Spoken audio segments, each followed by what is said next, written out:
Hello, children of the night, and welcome to Tarot Nights with the Hanged Empress. Here we do shadow work following the moon.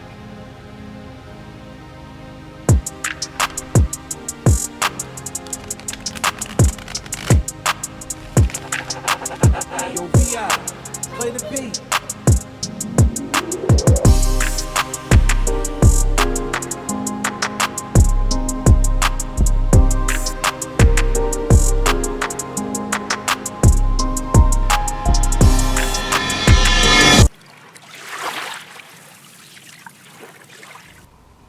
Whew.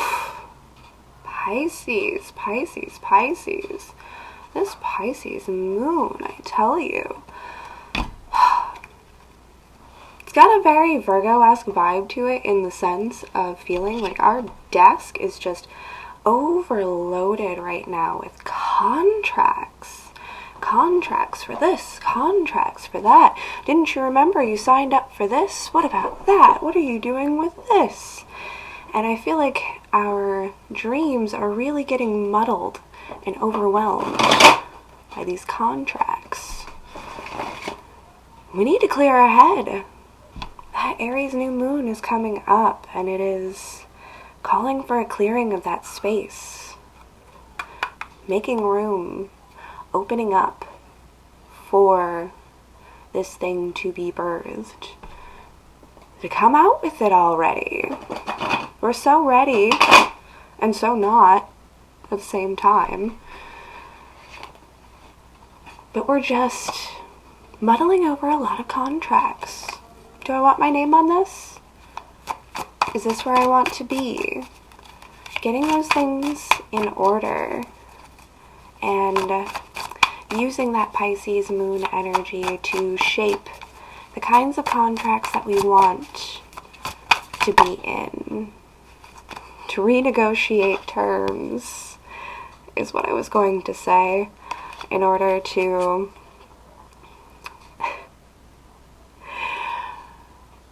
have a better balance and a more serving purpose and place and position.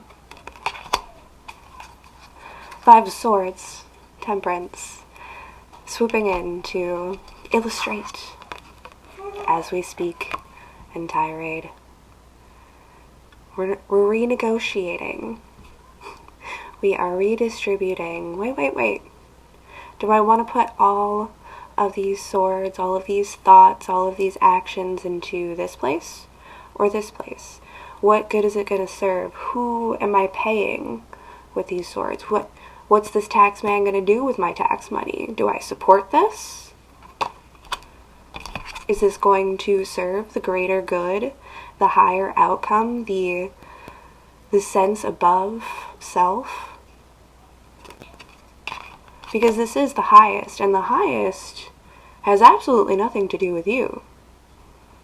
Did you know that? It has nothing to do with you. The higher you go through your chakras, it has less and less to do with that ego, that self, and more to do with our interconnectivity to everything else around us. It is a tandem, it is a cycle. We move and experience things through ourselves and act out for ourselves while using that energy to serve the higher, the outer, the total experience that is making and shaping our world as we know it. We'll talk about that eclipse some more. Have you heard enough about it yet? The big portal,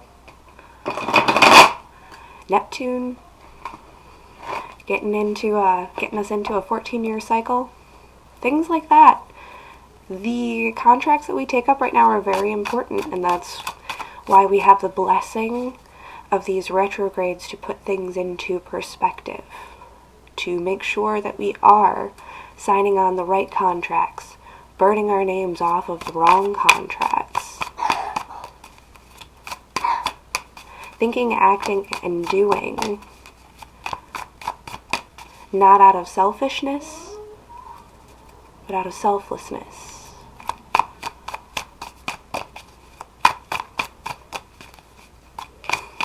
and keeping that bleeding heart open. That is a message. If your heart is bleeding, let it bleed. Let it pour out of you and say goodbye. No one said that transitions, that major events were easy. Even the best major events in our lives are not easy. They're not easy to get to. They're not easy to perform through. But they are the most rewarding when we have overcome those challenges, accomplished the impossible, made those dreams real.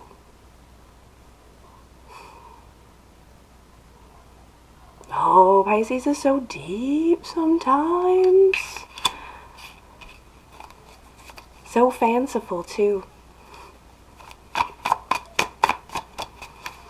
The deeper you go, the higher you are. That's a message, too.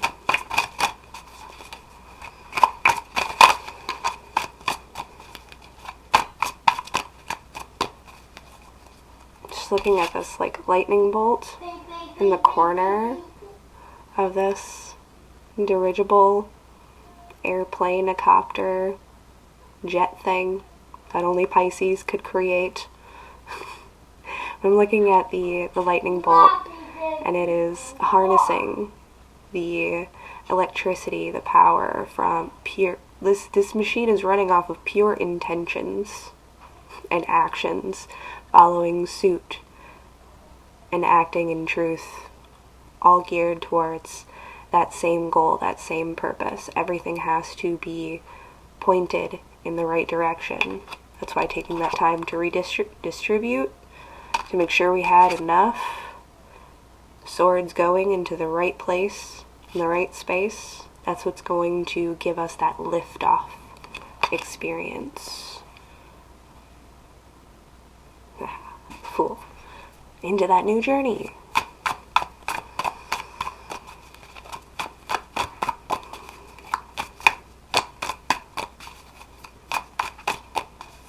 Shall we? Okay, why not? I just, like, had a thought, and I did actually get these back up here. These are such trying times. I feel like we're all facing a lot of difficulty. So, in order to better assist with our battle, let's pull some magic cards. We'll see if we can up our stats.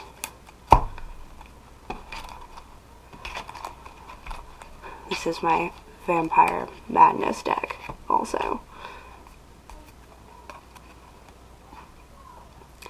So what we have is a vampire cleric that enters the battlefield, and when it does, you put a 1/1 counter on a target vampire that you control. This is the assist. This is something that we can take with us that is playable in the moment, in the action. This is an actual tangible thing that we can utilize to boost something else, giving us that ability to redirect. Get you that vampire cleric. It's a light vampire as well.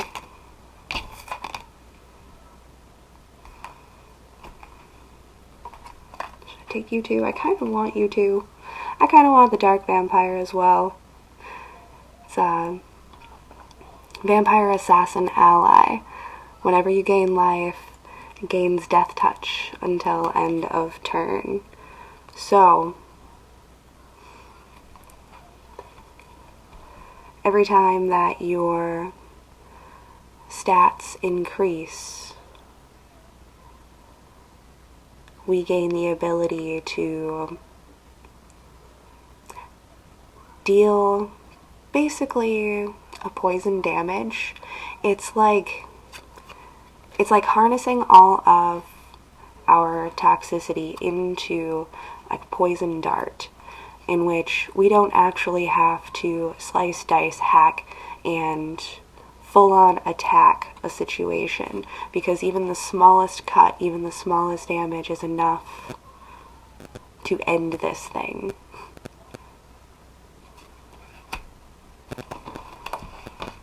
And we got mana stacking. They come in tapped. They are both in the power of dark and the power of light integrated, and also bolstering.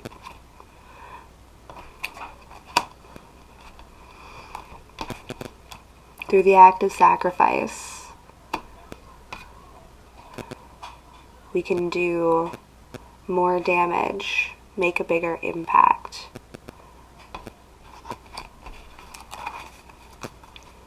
Thanks, magic cards. That was fun. Good times, good times.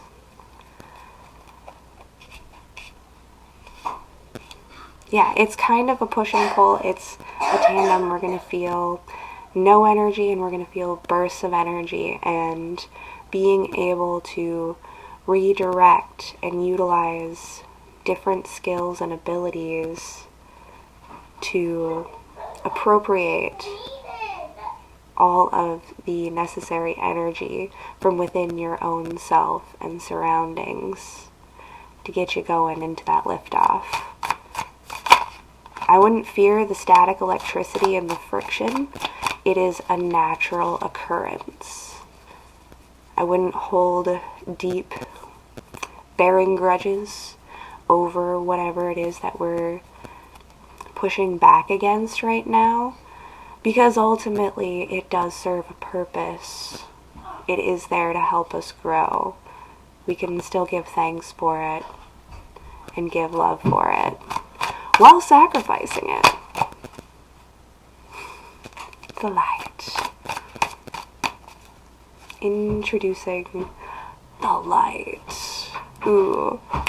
Avatar. One moment. The eagle has landed. Avatar. And what was beneath the deck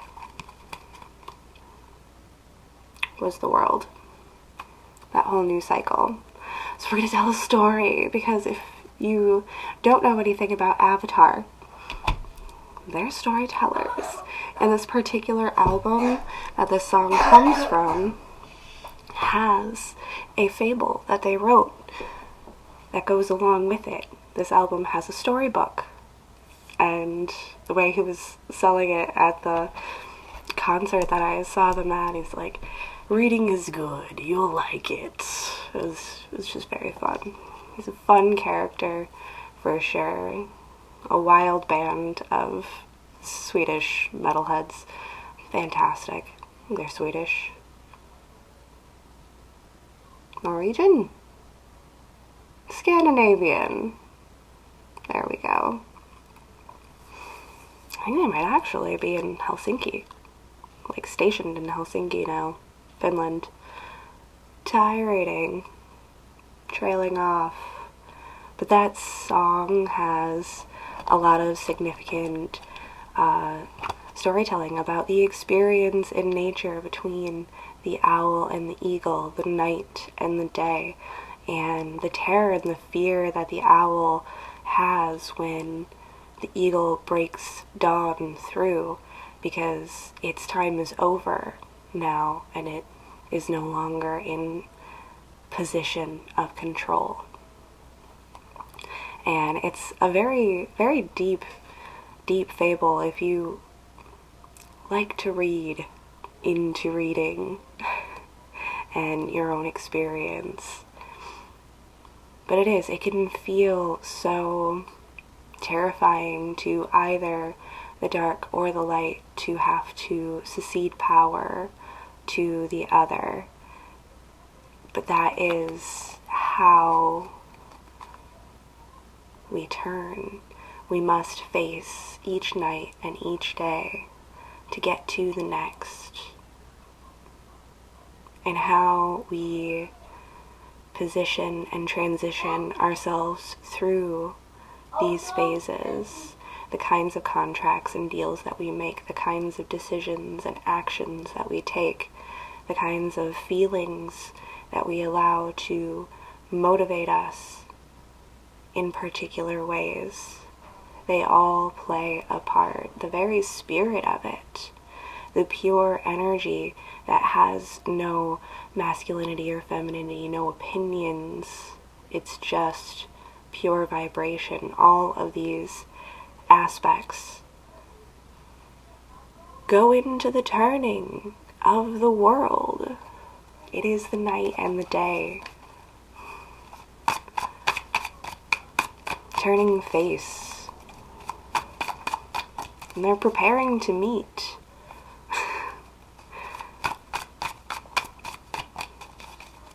Which is kind of, again, back to that song story. The whole thing. The eclipse. When the sun and the moon meet. How safely tucked our King of Cups is. He feels secure in here, and a little bit Piscean, kind of, still tucked up in his bed, still really holding his experiences in hand. But it is morning, day is breaking, and I can feel this King of Cups, this ability to contain, not necessarily, I don't want to use the word control. It feels restrictive in this sense, but it's not without boundary, it's not without shape, it's not without definition. But this ability is waking up. Like a superpower we didn't know we had.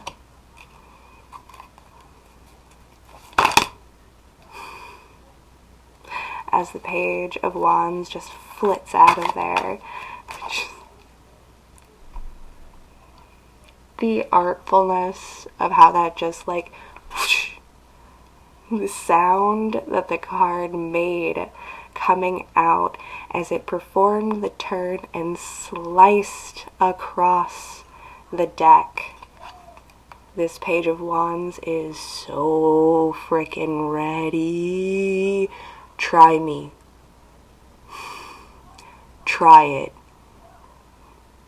Come on. Whatcha?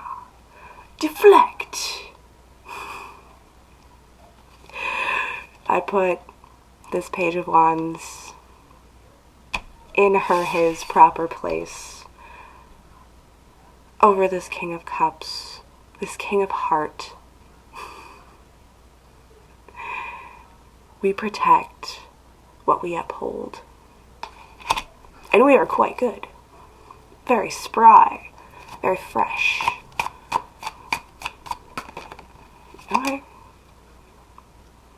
Okay.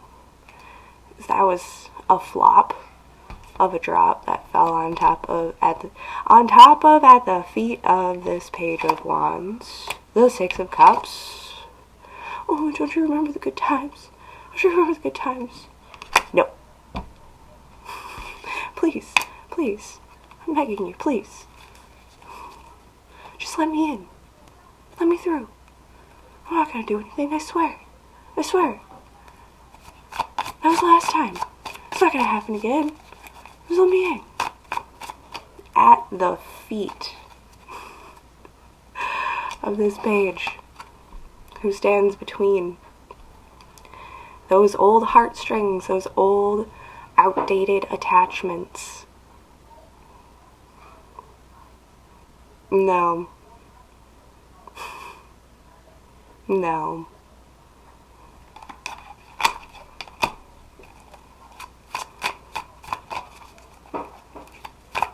Nope.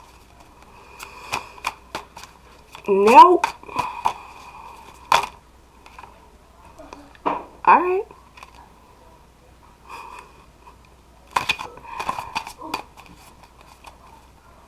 As we are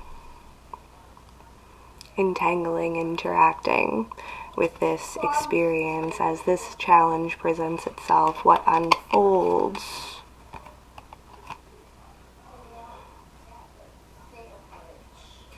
The Knight of Pentacles and the Ace of Cups.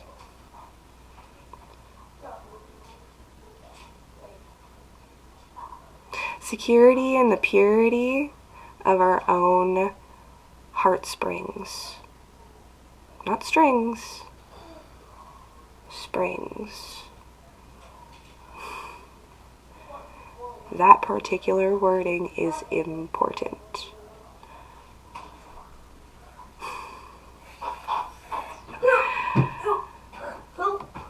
One more moment. Let's just ruminate on that for a second. Yeah. Okay, so what's come up is we have found the security and abundance and purity of our own heart springs.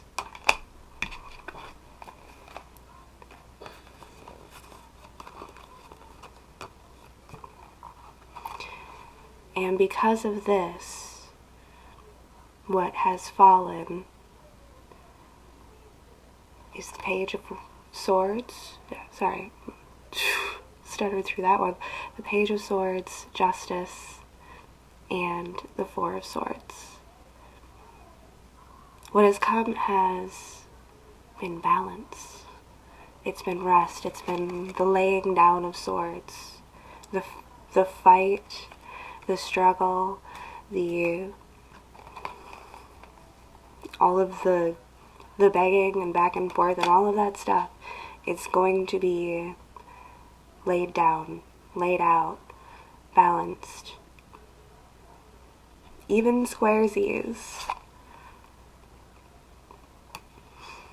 This Page of Swords, it's not a retreat, but it is a secede, a wane,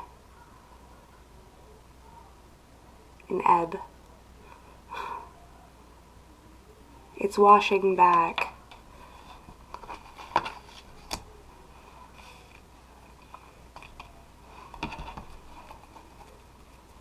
Now I feel like I have to pull a little bit more. We're still going.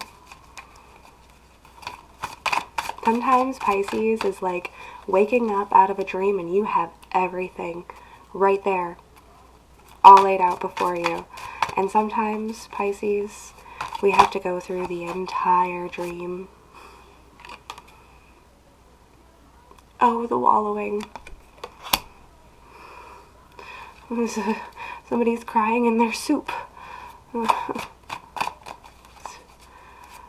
Somebody's not taking it well.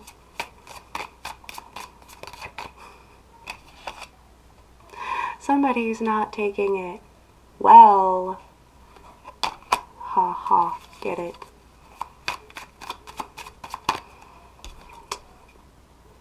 I'll be like,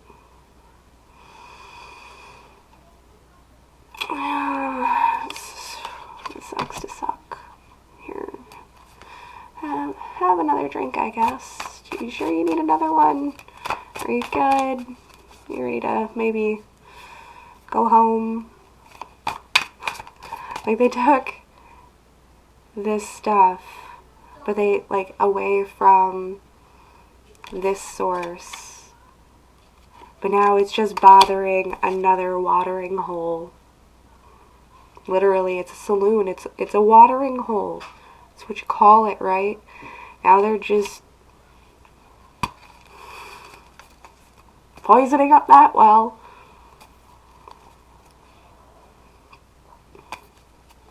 Oh well. I don't know. Give me something. What do we do with this? I'm sorry. I feel like this girl, like, I'm sorry. I just work here, and you wandered into my place of work, into my place of business. You poisoned that well, so you just coming over here, like, her well. Man, at least tip her well. Be a better tipper.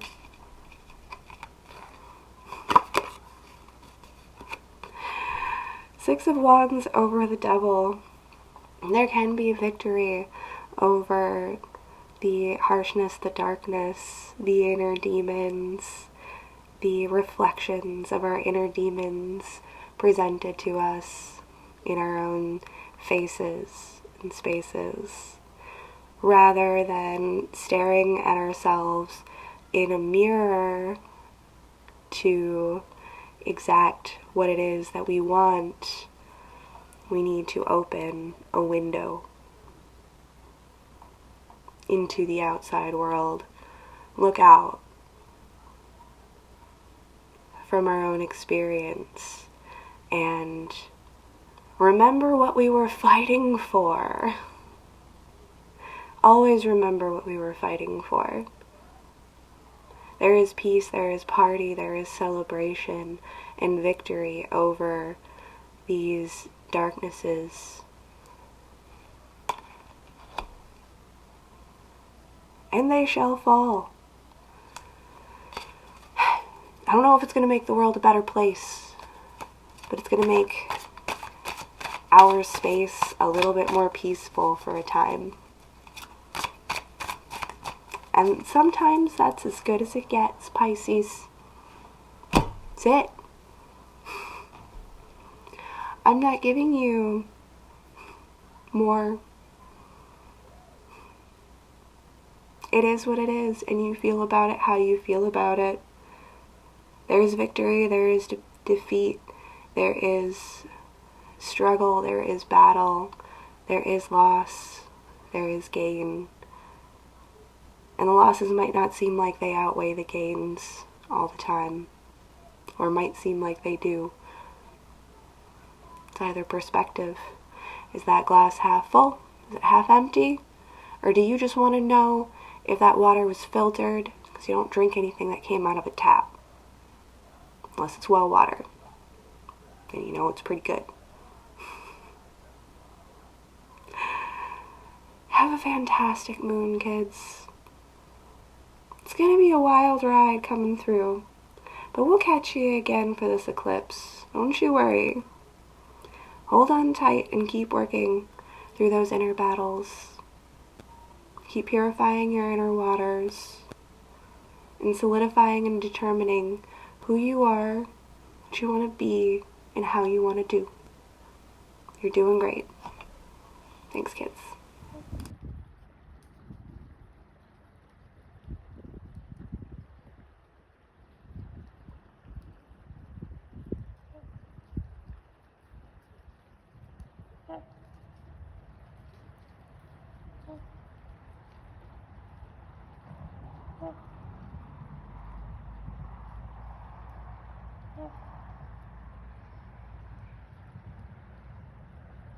Yeah.